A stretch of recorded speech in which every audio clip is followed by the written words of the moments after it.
Donc, est-ce que tout le monde voit l'écran? Très bien. Donc, donc l'objectif d'aujourd'hui, c'est de parler des principes de déclaration environnementale des produits. Alors, donc, on va commencer avec une introduction de ma part. Donc, j'essaie d'être très rapide, de parler un petit peu des principes d'une déclaration environnementale des produits. Et puis, qu'est-ce qui est derrière? Je vous expliquer un petit peu aussi le contexte européen, sans rentrer dans le contexte français et le contexte en Belgique, parce qu'on a deux intervenants qui nous présenteront, donc NATF de Alliance HQE qui va nous présenter le contexte français avec les FTES, et Dieter et Sophie qui présenteront le contexte en Belgique. Et puis nous avons des entreprises qui sont avec nous et on essaiera de leur poser les questions par rapport à leur retour d'expérience et on terminera avec un échange autour du contexte des usages des EPD dans le bâtiment. Alors, on essaie d'avoir des moments d'échange, donc on a essayé d'élargir un petit peu le temps pour qu'il y ait au moins 10 minutes, 5-10 minutes d'échange à chaque fois, à minima, pour que vous puissiez poser vos questions. Comme je vous ai dit, on enregistre l'événement pour le partager sur notre chaîne YouTube pour les autres entreprises qui sont intéressées par la thématique. Alors, commençons par une introduction de notre société. Nous, c'est Viloop, donc on est un bureau d'études, on est très récent, donc on a été créé en 2017 en région Hauts-de-France, et donc c'est ici qu'on se trouve. J'espère qu'on peut faire le prochain événement chez nous. Donc, vous voyez voir les deux plus grands terris résidus de charbon européens qui se trouvent juste derrière moi. Voilà, et donc on a aussi le musée de Louvre qui s'est récemment ouvert dans notre ville. Donc, j'espère vous accueillir aussi ici. Alors, nos activités sont dans divers secteurs, mais par contre, dans le bâtiment, on a quand même pas mal d'expérience. C'est des secteurs d'activité sur lesquels on est très dynamique. Alors, on fait beaucoup de choses avec beaucoup d'entreprises. Donc, pour 2-3 ans d'activité, c'est pas mal de références pour le bâtiment. Et donc, on travaille avec les entreprises sur les analyses environnementales, sociales et économiques. Et surtout, dans le bâtiment, on réalise des déclarations environnementales des produits dont on va discuter aujourd'hui. Alors, en plus de ça, on participe en tant qu'expert au niveau de la Commission européenne et au niveau de CEN 350.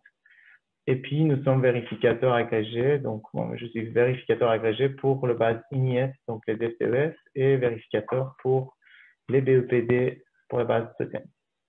Donc, c'est un petit peu un schéma de ce qu'on fait. Et donc, avec les entreprises, on travaille presque dans tous les secteurs d'activité, des métaux, des plastiques, des minéraux, peinture et même des produits électriques et électroniques dans le bâtiment. Donc, c'est assez large. Alors, je vais commencer la présentation. Si vous avez des questions, n'hésitez pas à m'interrompre. Je vais essayer dans les mesures de mes connaissances de vous répondre. Alors, je pense que vous connaissez tous le contexte du secteur de bâtiment. Donc, on est dans un secteur qui consomme beaucoup de ressources, qui consomme beaucoup d'énergie. Donc, ça représente une grande part des émissions de CO2 en Europe et aussi une quantité importante de déchets générés en Europe. Donc, c'est un secteur pour lequel il y a des enjeux importants pour travailler et améliorer.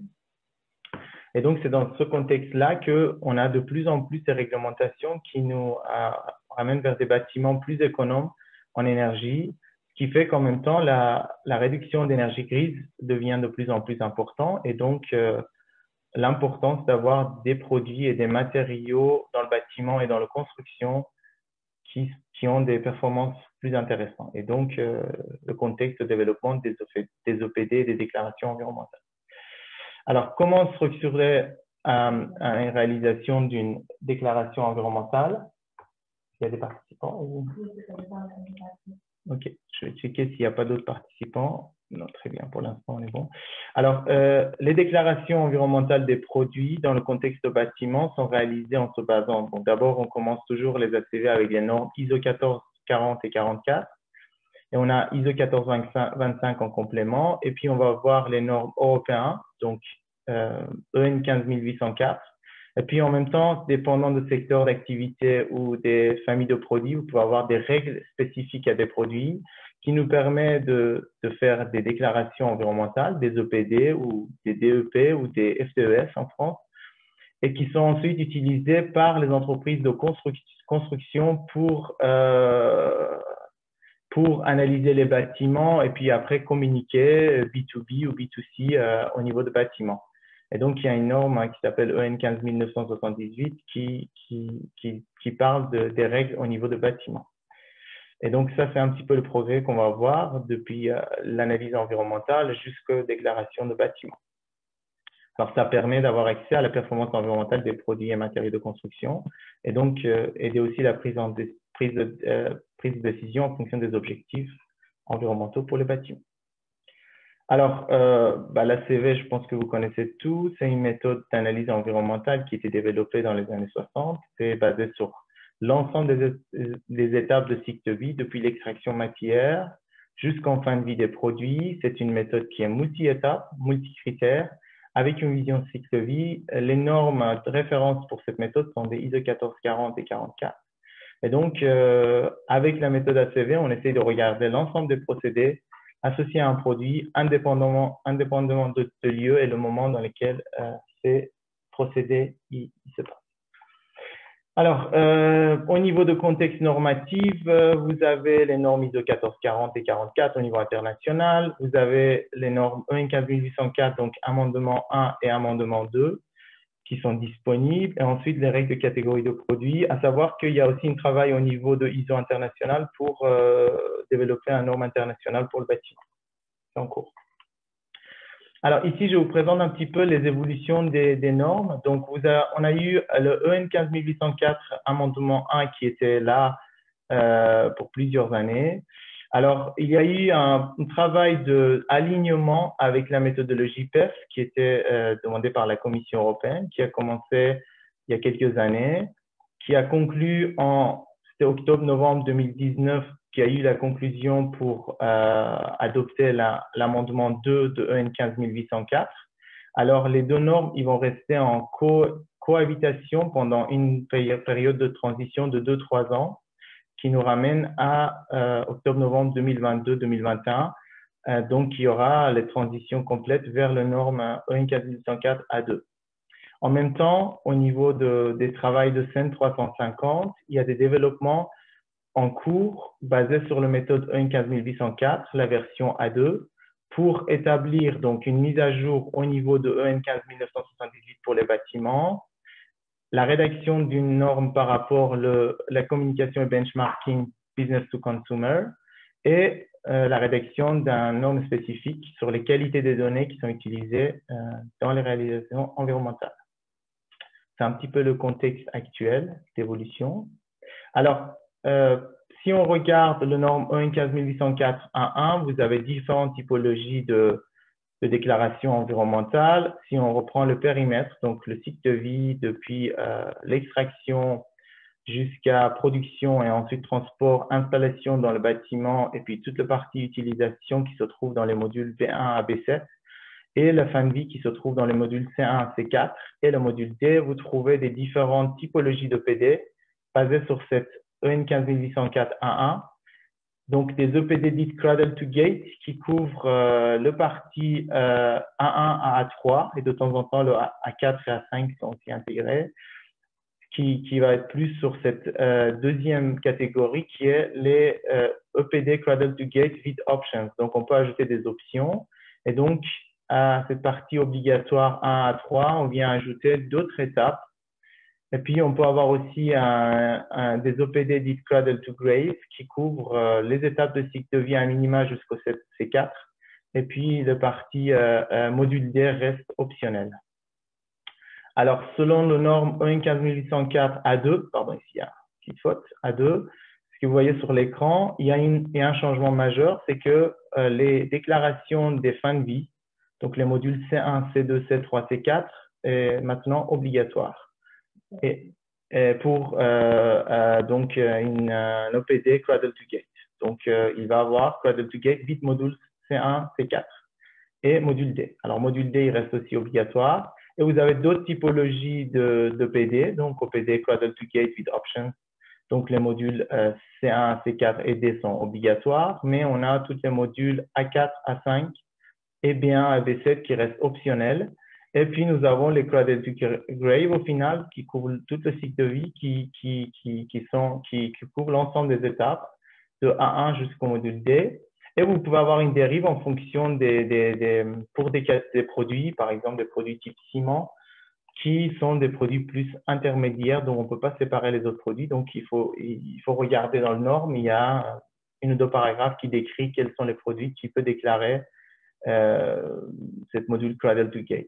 Mais par contre, en principe, plus de 80-90% des déclarations, ils vont se faire avec un minima, le module A1 à 3 et les modules C1 à C4 et module D.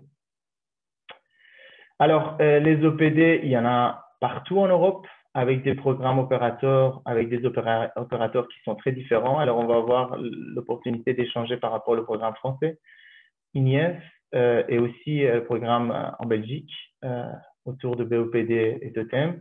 Mais il faut savoir qu'on a aussi des programmes en Allemagne, des programmes dans d'autres pays, comme aux Pays-Bas. On a aussi des programmes d'OPD international, et puis avec Envirodec, et puis on a aussi d'autres pays qui commencent à aussi converger, en Finlande, en Autriche, etc., etc. Donc, on a des différents opérateurs qui gèrent des données au niveau national dans les pays européens. Alors, ça, c'est pas à jour. J'ai repris de 2019. Donc, mais ça vous montre un petit peu l'évolution qui est beaucoup plus rapide parce que vous allez voir que, par exemple, pour les déclarations en France, on est dépassé même les 2000. Donc, par contre, si vous regardez l'accumulation de l'ensemble des programmes au niveau européen et au niveau international, on voit un progrès net des déclarations. À savoir que sur les années, il y a eu aussi des changements de normes. Et donc, ça fait qu'il y a certaines déclarations environnementales qui étaient sorties des bases et qui étaient substituées. Donc, malgré ces substitutions sorties des produits, on a toujours un progrès net en termes de déclaration au niveau international. Alors, cette année, c'est encore plus rapide. Alors, on va avoir l'occasion de voir les deux systèmes, donc le système français avec ce qu'on appelle des fiches déclaration environnementales et sanitaires et le système en Belgique avec les OPD dites BOPD. Alors, pourquoi nous avons besoin des OPD? Quel est l'intérêt? Alors, j'ai essayé de faire quelques diapos pour vous présenter un petit peu ce qu'on a comme éléments. Donc, on peut parler des données environnementales qui sont nécessaires pour évaluer les impacts de bâtiments, que ce soit des produits ou des matériaux, des éléments constructifs et le bâtiment lui-même. Donc, pour tout ça, nous avons besoin d'avoir des déclarations environnementales. Il y a des réglementations, et donc, à titre d'exemple, de réglementation française. Et il y a aussi la prise en compte de plus en plus significative au niveau des marchés publics. Et aussi les nouveaux règlements européens sur les produits de construction qui est en train de prévoir aussi des éléments par rapport aux déclarations environnementales.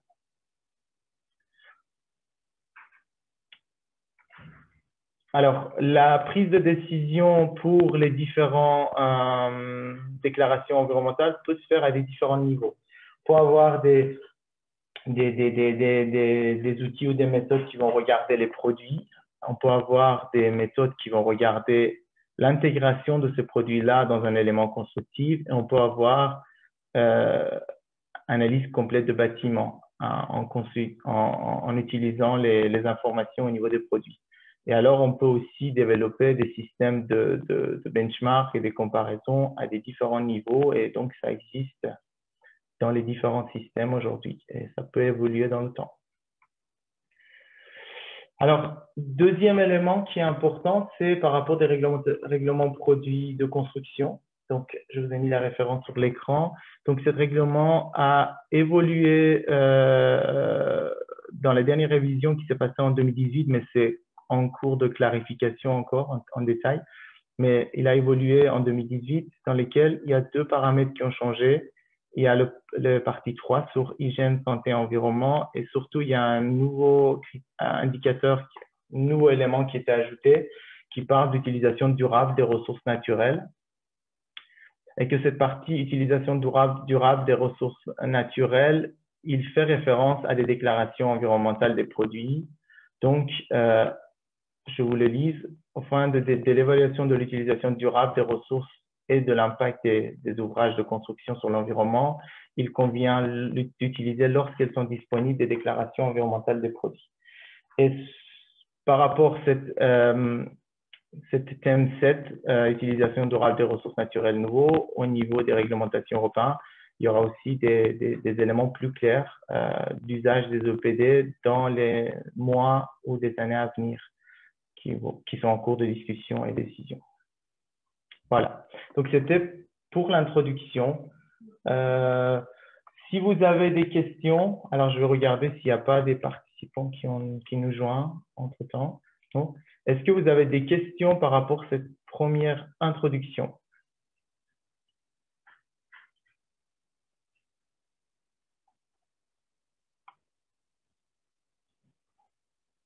Très bien.